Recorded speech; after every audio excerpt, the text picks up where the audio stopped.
एक कहावत है, कहावत को छोड़ो, सीधे सीधे मैंने कुछ लाइंस लिखी थी, पहले वो बोलती हूँ और फिर गेस करना है कि क्या हो सकता है। मैंने कभी लिखा था कि महिलाएं क्या हो सकती हैं। मैं ओज हूं, मैं तेज हूं, शक्ति शांति का प्रतीक हूं, मैं सवार हूं जिस शेर पर, उसकी गर्जना हुंकार हूं। ऐसे ही गर्जना से भरी हुई एक महिला शक्ति को आज आप सभी के समक्ष मिलवाना चाह रही हूँ। और इनसे मुलाकात मेरी सालों पहले हुई। बहुत छोटी सी मुलाकात थी, कुछ दिनों की, और कुछ दिनों में भी कुछ घंटों की, क्योंकि जब मैं काम कर रही थी, मैंने एज ए टीचर भी काम किया है, तो एक प्रोजेक्ट की बेस लर्निंग थी, उसमें मैं गई थी इनके स्कूल में।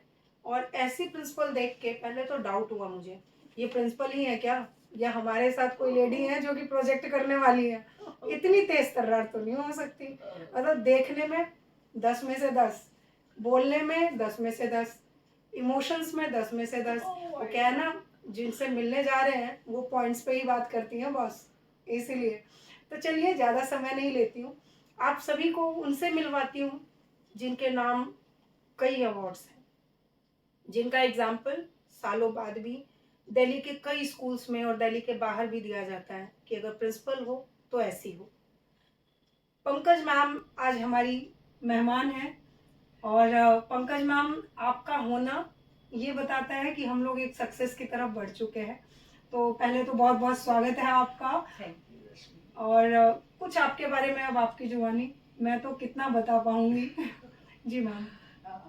रश्मि, जैसा कि तुमने कुछ ज़्यादा ही नहीं बता दिया ऐसा लगा मुझे। मैं एक नॉर्मल, बस मेरा जो शुरू से एक फंडा रहा, एक मेरा ध्यान रहा कि कर्म ही पूजा है, उसको लेकर मैंने अपना कदम बढ़ाए। और मैं जो भी काम करती हूँ बस तन मन धन के साथ। मुझे लगता है कि नहीं, इसको बस करना है और अच्छे से करना है, टालम टूल नहीं, ऐसे ही नहीं, ऐसी करके टाल दो नहीं, उसको बहुत अच्छे से करना है।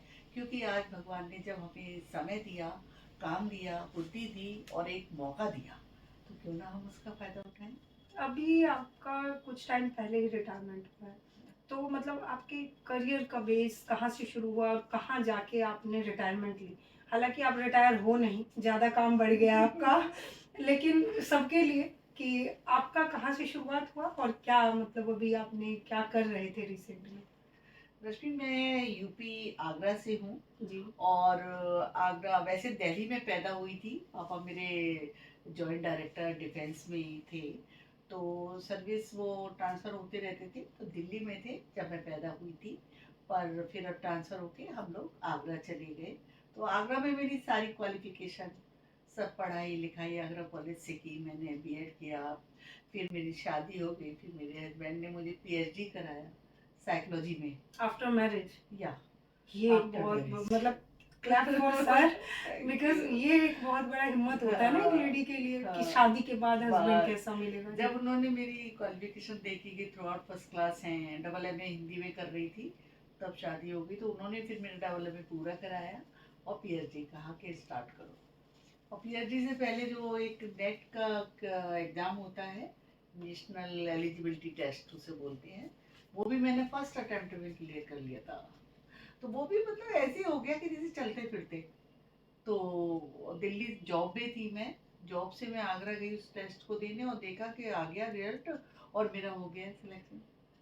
तो That's बस great. मैं ऑलरेडी जॉब में थी, तो फिर उस चीज़ का कॉलेज वगैरह में मैंने अप्लाई किया एक दो जगह, पर वो बाहर राजस्थान वगैरह मुझे मिला।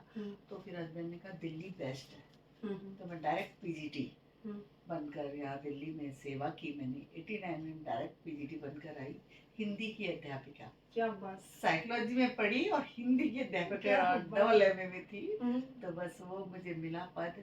तो उस पद को मैंने इतना सुशोभित किया, उसको मैंने ऐसा लगा जैसे मुझे भगवान मिल गए। तो मैंने उसकी पूजा की, पूजा समझ के। कर्म क्षेत्र मेरा पूजा स्थल था। आपने प्यार बहुत किया अपने हाँ, काम को, मैंने देखा है। सच में मैंने बच्चों से, स्टाफ से, टीचर से, लोगों से प्यार किया, तो वो मुझे मिला और भर भर के प्यार लुटाया मैंने। और उसके बाद फिर आपने एज ए प्रिंसिपल ज्वाइन किया। हाँ, फिर मैं वाइस प्रिंसिपल बनी। करीब काफ़ी साल बाद लग गए मुझे वाइस प्रिंसिपल बनते बनते। तो 2013 में मैं वाइस प्रिंसिपल बनी। 89 में डायरेक्ट पीजीटी आई, 2013 में वाइस बनी, और फिर मैं 2022 करीब में प्रिंसिपल बनी। तो जो बड़ी लंबी जर्नी रही, पर बहुत मज़ेदार, इंजॉयमेंट के साथ काम, ये मैंने लोगों को सिखाया और किया। अच्छा मैम, मुझे वो दिन याद आता है जिस दिन हम लोगों के प्रोजेक्ट का लास्ट दिन था। हम लोगों ने सबको इनवाइट किया और जो मस्ती की आपने, उससे एक दिन पहले बच्चों के साथ, मेरे पास आज भी वो वीडियो है। ये जिंदा दिली का बेस क्या है? क्योंकि मैं इसलिए आपसे पूछ रही हूँ क्योंकि बहुत सारी महिलाएं भी देख रही हैं हमें। हम लोग ना जब जिम्मेदारी आती है उसके बाद ना कई महिलाओं का ना ग्लो चला जाता है, बट आपका ग्लो बढ़ रहा है। पहला तो क्वेश्चन ये बहुत जरूरी है।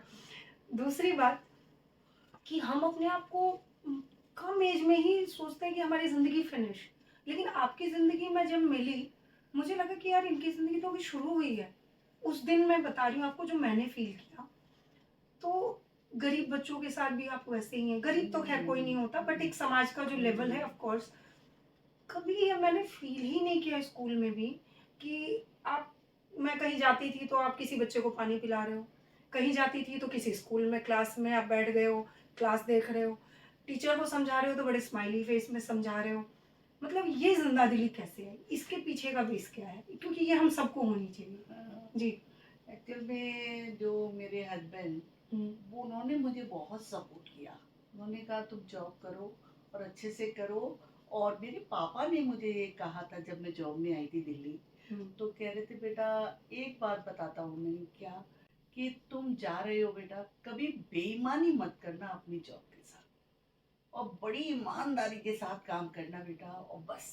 और अपने बॉस से कभी लड़ाई मत करना। ये दो बातें उन्होंने बताई थी। कभी एचओएस से कभी लड़ाई मत करना, अपनी प्रिंसिपल हो या जो भी तुम्हें मिले अधिकारी।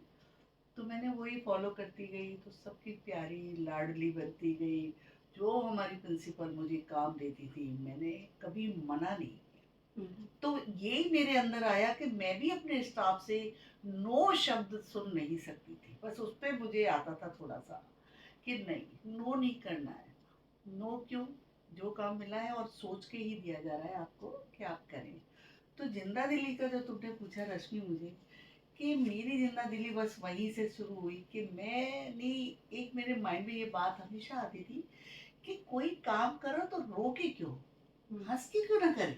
बिल्कुल। तो हंस के करेंगे तो 10 लोग, और हंसने वालों के साथ 10 लोग हंसते हैं, और रोने वाले चेहरे के पास कोई नहीं जाता।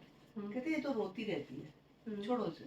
तो जब मैं हंसती थी हंसाती थी तो सब मेरे पास भाग भाग के आते थे कि मैम, अभी भी रश्मि जैसे तुम्हें बताएं जिक्र हुआ है, तो कि जिन टीचर्स ने मेरे साथ काम नहीं किया वो भी आज मुझे ये कहती हैं, लिख के मैसेज देती हैं कि मैम हमसे बस एक, आप इतनी जल्दी रिटायर क्यों हो गए, आपके साथ काम करना था। तो सुनते थे ऐसे आपस में स्टाफ से, क्योंकि आपस में एक दूसरे का फैला हुआ है पूरा नेटवर्क, तो है ही है। किसी की देवरानी है उस स्कूल में, कभी मेरे पास हैं, और मेरे ट्रांसफर हुए 2-4 जगह। तो वो सब कहते थे पंकज मैम के साथ काम कर लिया ना तो मजा आ जाएगा। ये तो मैं भी कहती ये तो मैं भी कहती हूँ। बस मेरा यही रहा कि मैंने ना सबको अपना माना। जैसे मेरे अंदर कभी ये नहीं लगा कि मैं ईगो, उसको एक साइड रख के मैं निकली।